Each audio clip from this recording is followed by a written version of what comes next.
형제자 여러분 안녕하세요. 오늘은 12월 26일 수요일 영을 분별하고 서로 사랑하십시오 라는 제목으로 요한일서 4장 1절부터 10절까지를 묵상합니다. 1절 사랑하는 자들아 영을 다 믿지 말고 오직 영들이 하나님께 속하였나 분별하라. 많은 거짓 선지자가 세상에 남았습니다. 자, 사도 요한이 거짓 선지자들을 잘 분별하라고 얘기합니다. 자, 많은 영들이 하나님께 속하였으나 거짓된 영들이 있다는 것이죠.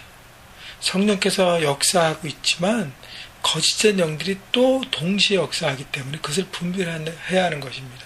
여러분, 우리도 마찬가지. 우리가 신앙생활 하면서 성령 하나님께서 우리를 인도하시고 우리를 진리 가운데 거하게 하시고 옳은 선택과 옳은 길을 따르게 하지만 동시에 악한 영도 우리 안에서 역사하고 있습니다. 그렇기 때문에 그것을 잘 분별해야 합니다. 분별하는 걸 해야 되는 것은 다른 게 없습니다. 늘 강조했듯이 진리를 온전히 알면 잘못된 거짓된 것들은 자연스럽게 드러나게 되어 있습니다. 자, 그렇기 때문에 진리에 대해서 집중하고 진리를 더 알아가는 것 중요한 것이고, 그 다음에 이 세상에 많은 영적 전쟁이 있고 악한 영들이 움직이고 있다는 것을 깨달아야 하는 것이 필요한 것이죠. 2절 이로써 너희가 하나님의 영을 알지니 곧 예수 그리스도께서 육체로 오신 것을 시인하는 영마다 하나님께 속한 것이요. 당시에 영지주의자들이 있어서 예수 그리스도도 영으로 오셨지 육신의 몸으로 오시지 않았다고 얘기합니다. 그래서 육은 부인하고 영만 인정합니다. 그래서 예수님의 구원자 되심을 인정하고 믿지만 예수님의 육신으로 오신 인카네이션, 성육신을 믿지 않습니다. 여러분, 그렇다면 예수님께서 육체의 몸으로 오시지 않았다면 십자가의 죽음은 없습니다. 그리고 부활도 온전한 부활이 아닙니다. 그렇기 때문에 구원 자체를 흔들어 놓는 것이죠.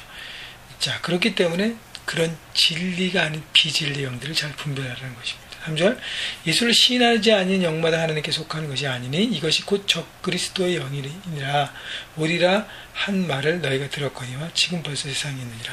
그래서 지금 그 영지주의자들이 당시에 거짓 선지자들이 많이 퍼져 있어서 믿음이 연약한 그리스도인들을 흔들어 놓는 것이죠. 그것을 깨닫고 알고 분별하라는 것입니다. 4절 자녀들아 너희는 하나님께 속하였고 또 그들을 이겼나니 이는 너희 안에 계신 이가 세상에 있는 자보다 크심이라.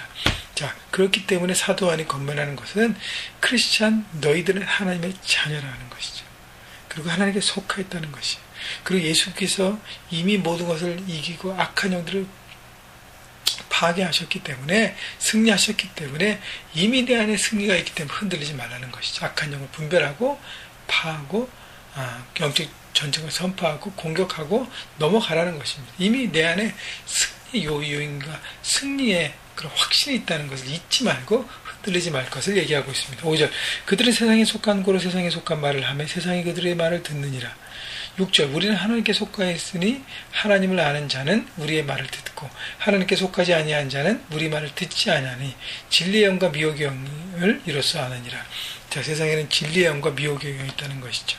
하나님께 속한 영은 진리의 영이고 마귀에 속한 영은 미혹의 영입니다. 진리의 영에 속한 사람은 하나님의 말씀을 듣는 사람이고요, 마귀에게 속한 사람은 하나님의 말씀을 듣지 않고 내 생각, 내 멋대로, 내 감정대로 내 원하는 대로 합니다. 진리의 영은 세우는 영이기 때문에 존귀하게 세워지는 것이고 미혹의 영은 무너뜨리는 영이기 때문에 그 사람이 결국은 무너뜨립니다. 여러분, 무엇이 내게 필요하고 내게 진짜인지를 우리가 분별하고 나가야 하는 것이죠. 여러분, 그렇기 때문에 하나님 말씀을 이렇게 클릭큐티를 통해서 묵상을 통해서 잘 깨닫고 알고 배우고, 그래서 하나님의 영 안에서 우리가 세워짐을 경험할 때 우리는 당연히 하나님께 속한 사람으로 서가게 될 것입니다. 7절 사랑하는 자들아 우리가 서로 사랑하자. 사랑은 하나님께 속한 것이니 사랑하는 자마다 하나님으로부터 나서 하나님을 알고. 자, 그래서 이 사도 요한이 하나님의 사람이 해야 될 것이 바로 사랑이라는 것이죠. 거짓의 영을 가진 사람은 미혹하고 사람들을 흔들리게 하는 사랑이 없기 때문에 그 일을 한다는 것을 베이스 깔아놓고 있습니다. 자, 사랑에 많은 요소가 있는데, 원리가 있는데, 첫 번째로 볼고 사랑은 서로 하는 것입니다. 혼자서 사랑할 수 없고요, 대상이 있고 그 대상에게과 주고받는 사랑을 해야 하는 것입니다. 그 다음에요, 사랑하는 자마다 하나님부터 나서 하나님을 알고. 사랑하는 내 힘으로 살아가는 것이 아니라 하나님께서 주신 힘으로 사랑하고 하나님을 알아가는 것입니다. 8절 사랑하지 아니하는 자는 하나님을 알지 못하나니 이는 하나님은 사랑이십니다. 하나님은 사랑이십니다. 그렇기 때문에 하나님을 모르면 사랑할 수 없습니다. 하나님을 알아야 사랑할 수 있다는 것입니다. 9절 하나님의 사랑이 우리에게 이렇게 나타난 바 되었으니 하나님이 자기 독생자를 세상에 보내심은 그로 말미암아 우리를 살리라 하심이라. 자, 하나님의 사랑은 우리에게 보여줬으면 어떻게 해요? 자기의 독생자를 보내셨어요. 내가 가장 아끼고 내가 가장 존귀히 여기는 것을 나누는 것입니다. 내가 쓰다가 필요 없는 것, 내게 아무 소용없는 것을 나누는 것이 아니라 내가 정말 갖기에도 귀한 것을 나누는 것이 사랑입니다. 그로 말미암아 우리를 살리려 합니다. 사랑은 다른 사람을 살리고 세우는 것입니다. 내가 사랑하고 섬겼는데 다른 사람이 독이 됐다? 그건 돌아봐야 합니다. 사랑하고 섬김을 통해서 그 사랑을 세우는 것입니다. 10절 사랑은 여기 있으니 우리가 하나님을 사랑한 것이 아니요 하나님 우리를 사랑하사 우리 죄를 속하기 위하여 화목제물로 그 아들을 보내셨습니다. 사랑은 하나님이 먼저 하셨습니다. 십자가를 통해서 우리에게 먼저 사랑을 주셨고 화목제물로 하나님과의 우리의 관계를 회복시키셨습니다. 그 사랑을 받은 우리가 어떻게 해요? 똑같이 우리도 사랑의 화목제물이 되어야 합니다. 다른 사람에게.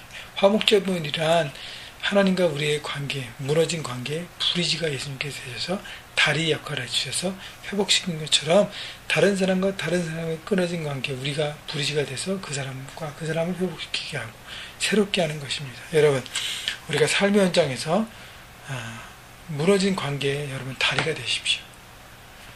가정에서도 마찬가지고요. 그 다음에 여러분 직장과 캠퍼스도 마찬가지고 교회에서도 마찬가지고 그렇게 여러분을 통해서 관계가 회복되고 살아나서 세워지는 그렇게 사랑을 실천하시기 바라고 우리 어제 크리스마스였는데 주님이 주신 주님 오신 그 이유 바로 사랑입니다. 그 사랑을 여러분 풍성히 품으시고 그 사랑을 이 연말에 많은 사람에게 그래서 사랑의 풍성함을 통해서 여러분을 통해서 하나님 나라가 확장하고 따뜻한 풍성한 그것이 되시기를 주님의 이름으로 축복합니다.